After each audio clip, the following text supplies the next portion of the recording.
everybody. Welcome back to another Raw Read pop up. Yes, I am popping up. Why? For the usual reason, because it's something I want us to talk about, something I want us to chit chat about, something I want us to kiki about, and maybe even lean in close and be messy about. Yes, y'all know I be on these internet streets, and I have ran into something that I want us to discuss just really quick, because I was on these internet streets and looking in my usual places. I dropped over there to the Daily Beast just to see what Tom Thumbhead Sykes was up to. And of course, he had written an article about Harry. As usual, it's always about Harry and Meghan for these people. But this particular article, I must say, took me by surprise because it was not anti Harry and Meghan. It was really kind of sticking it to Charles, calling Charles out. And it's been one or two articles from Tom Sykes doing exactly that. I have noticed. From time to time, he will call them out because I think at the root of his allegiance to that monarchy is his allegiance to the institution, not so much the people, but the institution. For some reason, he thinks this institution is worth his allegiance and it's worth saving. Why? I don't know. I can't figure that out because I don't see how it serves anybody. How does that monarchy serve anybody? It definitely does not serve its people. It only takes away from its people, constantly draining its people's lifeblood, its money, its resources, everything for this one family.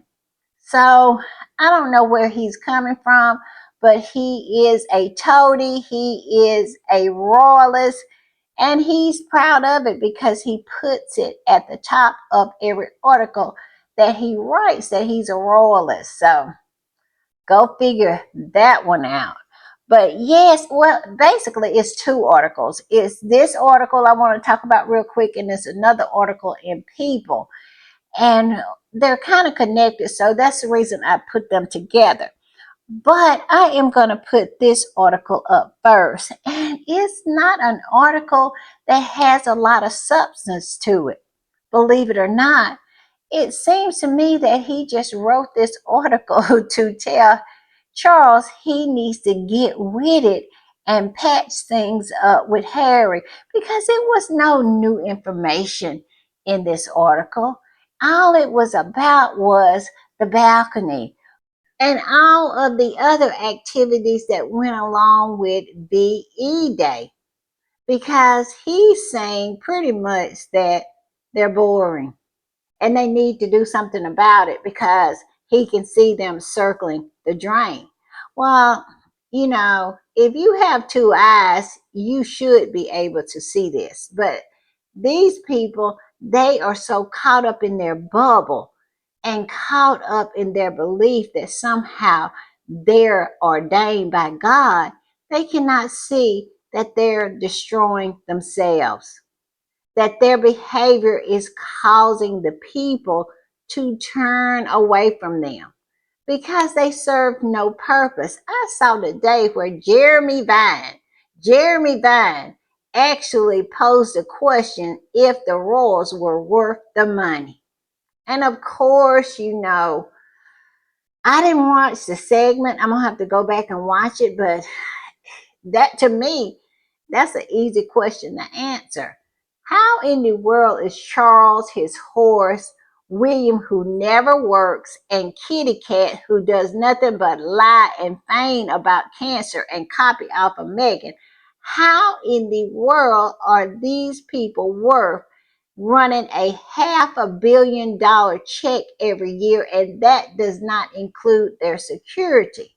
And with their security, I would not be afraid to say that the citizens of Great Britain is running a $1 billion check every year for this mediocre family. This mediocre family who does nothing for the people.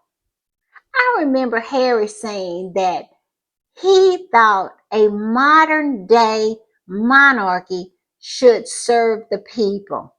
Diana said it. Diana said somebody has to get out there and love the people. And none of that has happened when it comes to this family over there. All they want to do is use the people of Great Britain as props. The money shot.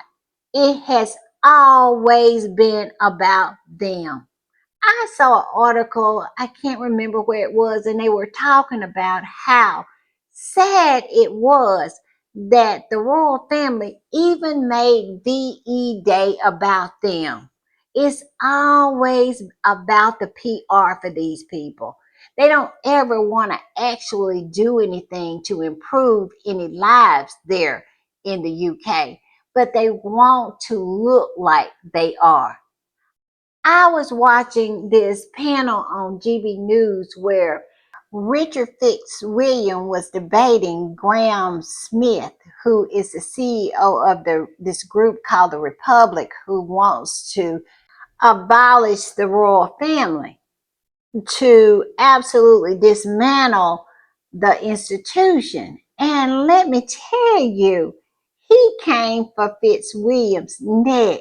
He did such a great job to dispel all of the lies that are always told about this family, talking about they're good for tourism.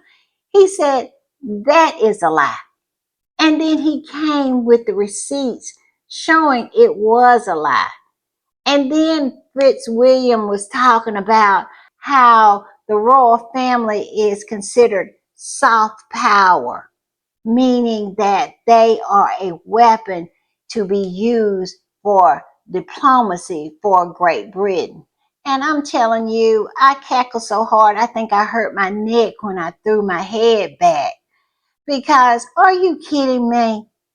And he even brought up when Keir Starmer went to the White House and gave a letter inviting Donald Trump to a state dinner over in Great Britain and was talking about, listen, that is soft power, how prestigious that was. Did they actually watch the clip of Keir Starmer doing that? Donald Trump was not impressed at all. He looked at the letter, he said, look at this, and he went on about his business. Now, if in return that had been the proper queen, meaning Queen Elizabeth II, oh yes, he would have been impressed, because we know that last time Donald Trump came to the UK and the Queen was alive, Donald Trump was so impressed with the Queen. He was literally jumping out of his elevated shoes. But when it comes to Charles and William, he is not impressed at all. Now, I can say that that's probably the same way Charles and William feels about him, but that's not saying very much, is it? It's not saying very much for the United Kingdom or the United States of America. I'm just saying.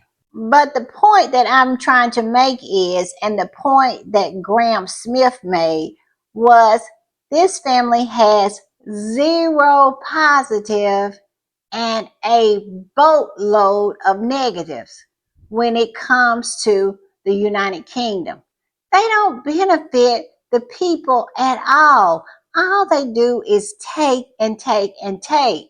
And then on top of that, they still cannot even put up a united front. They can't even present themselves as the ideal family because morally they're bankrupt. So, what good are they? And Graham Smith brought that point home, let me tell you, to the point where the host on GB News was absolutely speechless and Richard Fitzwilliam tied himself in so many knots. I am sure at this particular time he's still somewhere trying to untie himself because he was really, really trying to make a case for a mediocre, useless family, and he could not do it. He absolutely, it was above his pay grade. Let me put that there because I think they get like $200 or $300 for those segments. It was way above his pay grade to try to get anybody gaslit into believing that this family is somehow beneficial to the British people. But where Graham Smith really scored the knockout punch when it comes to Fitzwilliam's defense of that family was when he called William lazy and brought up the fact that William has only did 4 engagements this past month, that he has done more vacationing than he has been doing working. And then he also told them about how much money the British public spends on this family and how the British public is not getting its money's worth out of these mediocres. Yes, it was delicious to watch. And let me tell you, all of the people that was on that panel, the presenters and Fitzwilliam, was very, very quiet as Graham Smith absolutely riddled it all off that these people are grifters, basically. And the UK taxpayer is getting hosed by these parasites. I'm just saying. All right, y'all, let's get into this article from the Daily Beast and Tom Thumbhead Sykes. And the name of the article is Harry's Absence from Palace Balcony is King Charles's Greatest Humiliation. Yes, you heard it right. Yes, you heard it right. Tom Sykes calling out Charles' fecklessness, his weakness, his weak-kneedness, because he is a weak-kneed, feckless individual who has done nothing but tear down everything that the proper queen built up. So let's get into the article, and it says the most striking failure of King Charles' reign is his inability to heal the rift with Harry. Yes, that is the way they are framing it, that it is Charles's failure. And all I can say is, job well done, Harry. Job well done, because this is how Harry wanted them to frame it. This is the reason why Harry gave that interview. This is the reason why Harry said he wanted reconciliation, because he wanted them to frame it as Charles's failure, which it is, but we all know if that family can deflect their shortcomings on other people, that's exactly what they're going to do. And see, Harry knows how these people play the game because he was on the inside. He's on the outside now, but he was on the inside, and he knows how to play the game. He knows he has to play three-dimensional chess while they are playing checkers. And that's exactly what Harry did. That is what the interview was all about. And also look over here what Tom Sykes said. Make it work. They are starting to demand that Charles does something. Do something about this because this will be your legacy. Now, I really don't think Charles cares about his legacy to the point where he has to do something that he doesn't want to do. Because this is a man who married his horse. Okay? He's the same guy that put his horse on the throne with him. So if he really cared about his legacy, Camilla would not be queen. So I'm thinking he doesn't care here. And also, royalists like Tom Sykes act like they don't know who Charles is. It's as if they have this fantasized point of view of him. And if you look at Charles with clear eyes, you will see that he is a very damaged, feckless, weak, trash individual who only cares about himself and sometimes his horse. So, of course, he's not going to be the bigger person because he doesn't know how to. He's a small man. I'm just saying. And the article goes on to say last week, the United Kingdom marked the 80th anniversary of Victory in Europe Day with a series of prominent and celebratory events. The royal family, including King Charles III, Prince William, Peggy, and Princess Kate, I don't have cancer, attended a service for Thanksgiving at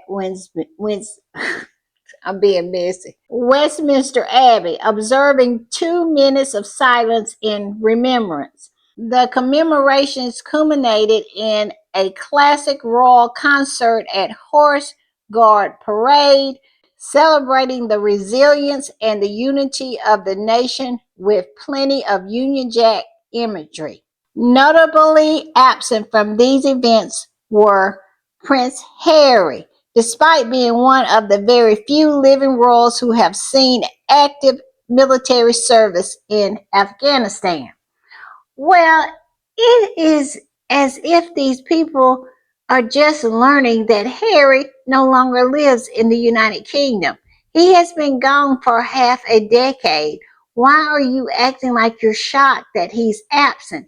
Did you not pay attention to his interview? That is the reason why he's absent. Have you paid any attention to the behavior of his family? That is the reason why he is absent. Why are you acting surprised here?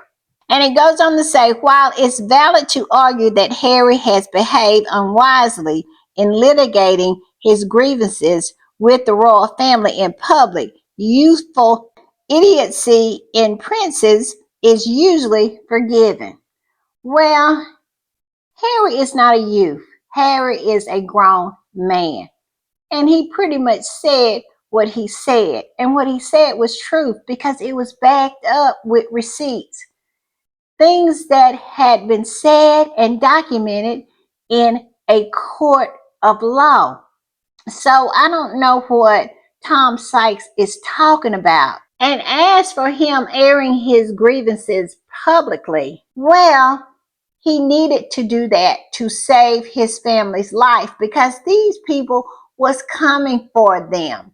And if you're so naive that you couldn't see this, that you hadn't saw the patterns of this family, that they are deadly, Harry did because Harry knows these people. He's been on the inside, like I said earlier.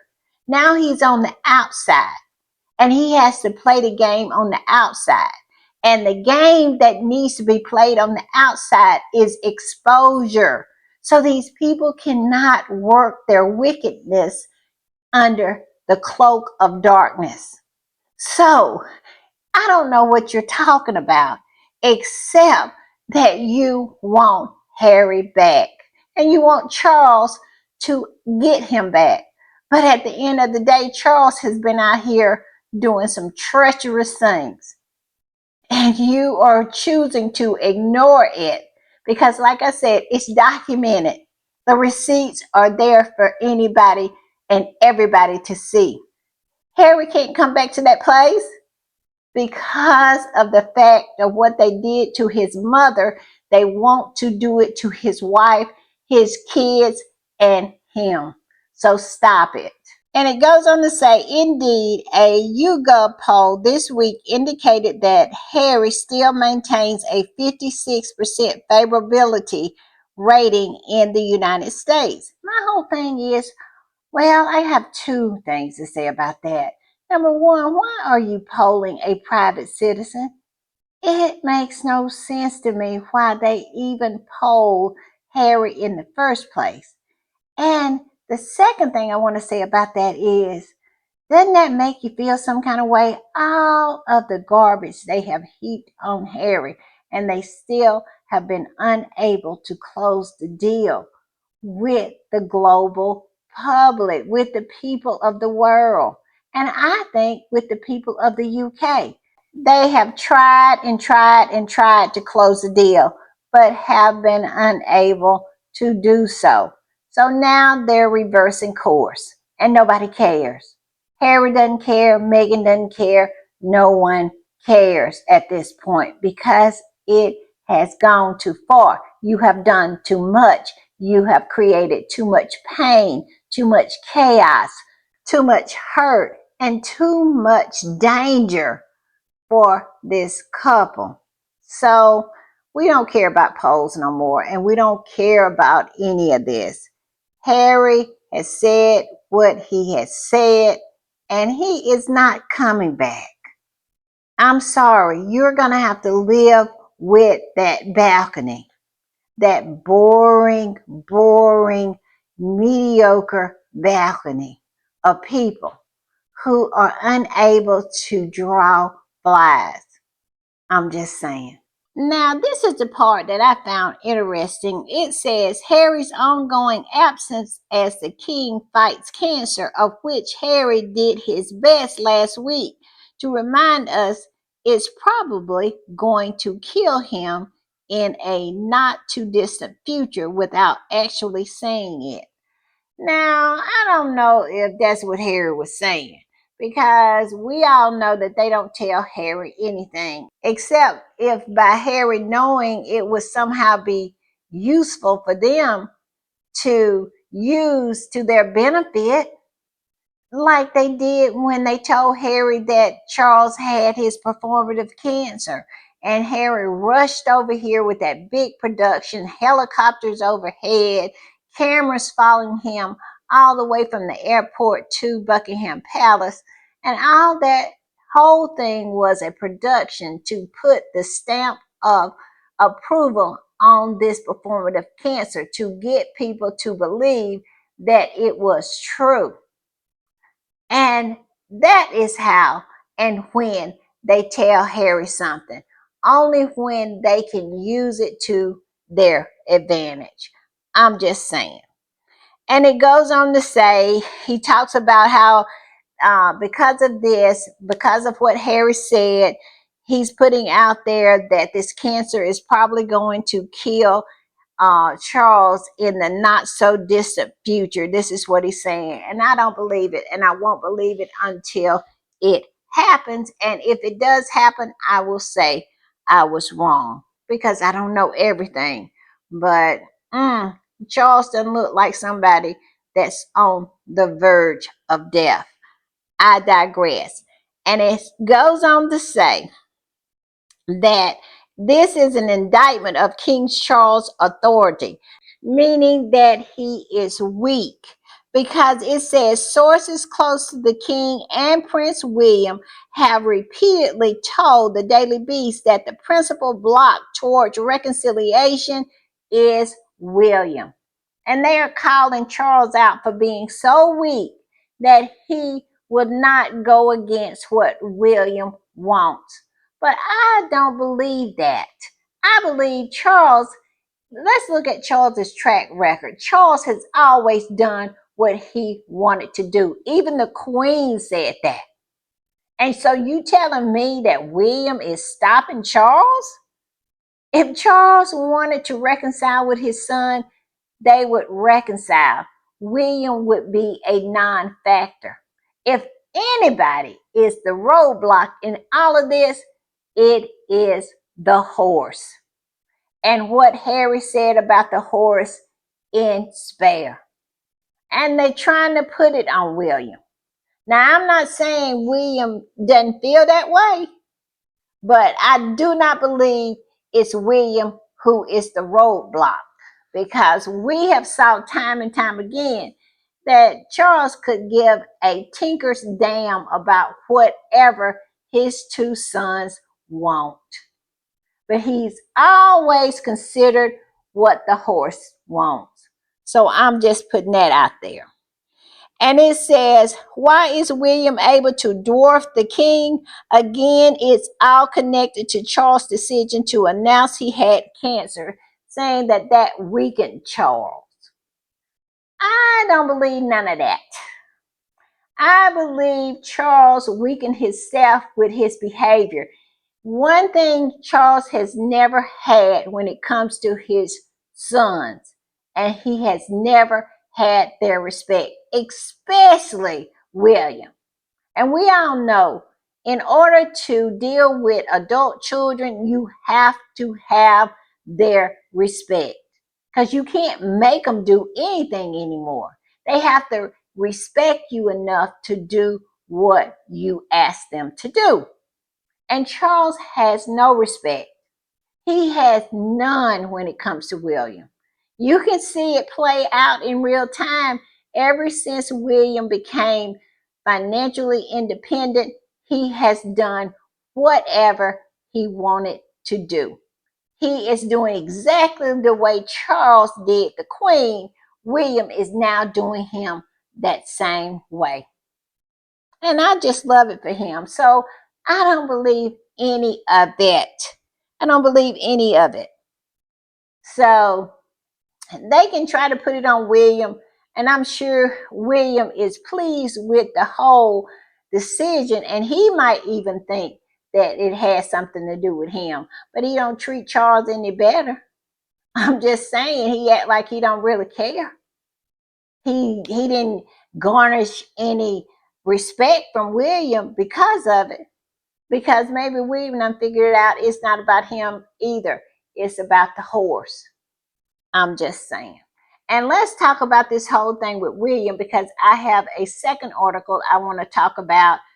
And it is in People magazine that William is going to be on that Jeremy Clarkson show.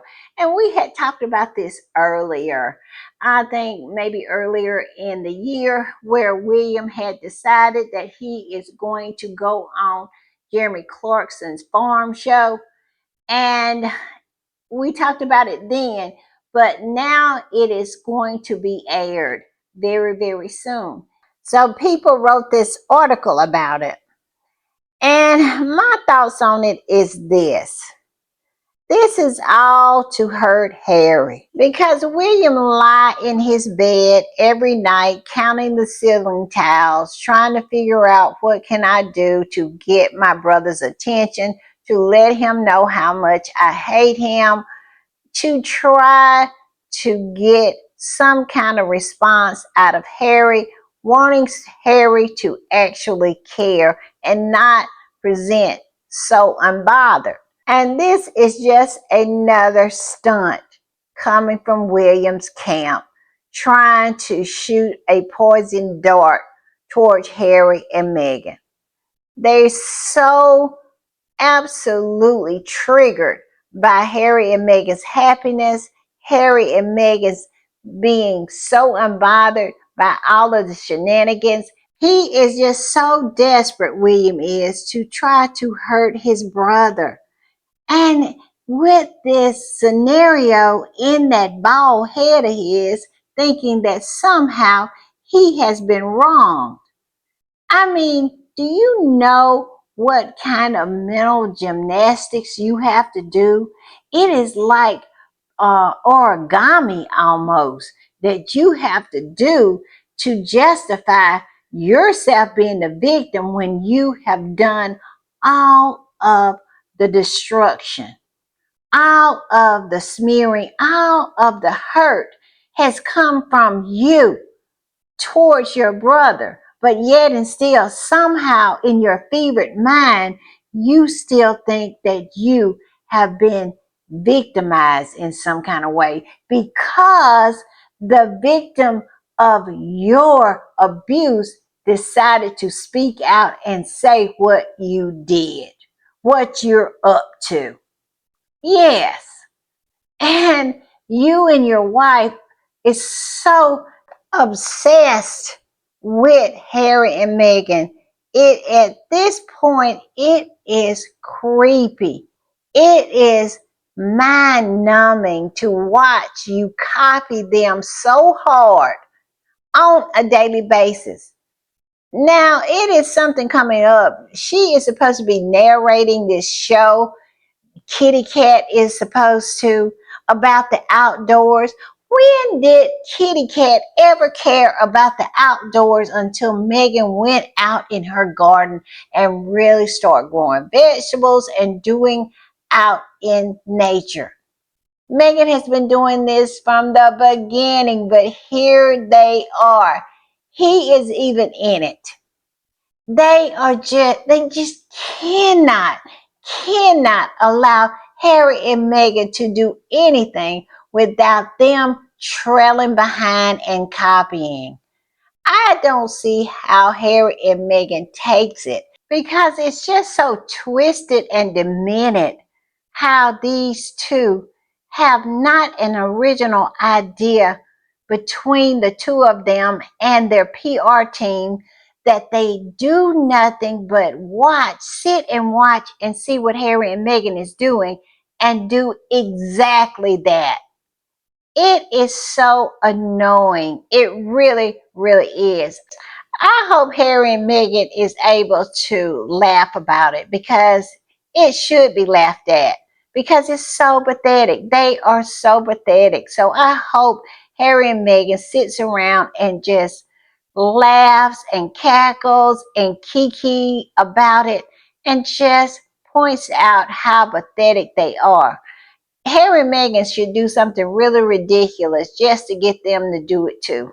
I'm just saying. But I want to talk about this article. And the problem I have with this article is that it never addressed William, why he is doing this. You know how low down and dirty you have to be as a brother who would go on the show of a man who was so disrespectful to your sister-in-law, to your brother's wife. You would go on the show just in order to try to get some attention and to hurt your brother. All I can say to William is this: it says way, way, way more about you than it does Harry or Meghan. It says to everyone who can see that you are a sick and deranged individual, that you have no respect for women whatsoever, because you are rubber stamping a man who is a misogynist, who is a racist. And all of these things are documented that this man has said. He used the N word. He talks about women in derogatory ways, but yet and still here you are on his show. And that is without even talking about what he said about your sister-in-law.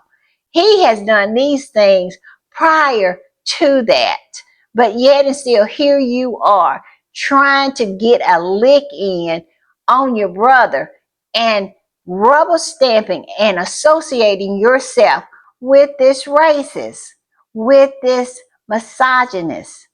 You even went to the point to say that you have George watching it now. You drug your little boy into this. And now he's associated with this grimy, grimy man. You are pathetic, sir. Where is your shame? Where is your dignity? Is it gotten to the point where you just want to get a lick in and it doesn't matter to you how you do it? Because this is how you're looking out here in these internet streets. You're looking pretty grimy yourself. I'm just saying. So I'm not going to get into the article because all it does is rehash old things about Jeremy Clarkson and not address the elephant in the room, is which is, why is William even appearing on this show? Why is he even giving it life by being a part of it? They never address that. And until they address that, they will not get a read out of me. I'm just saying. All right, y'all. I'll see y'all next time. Bye.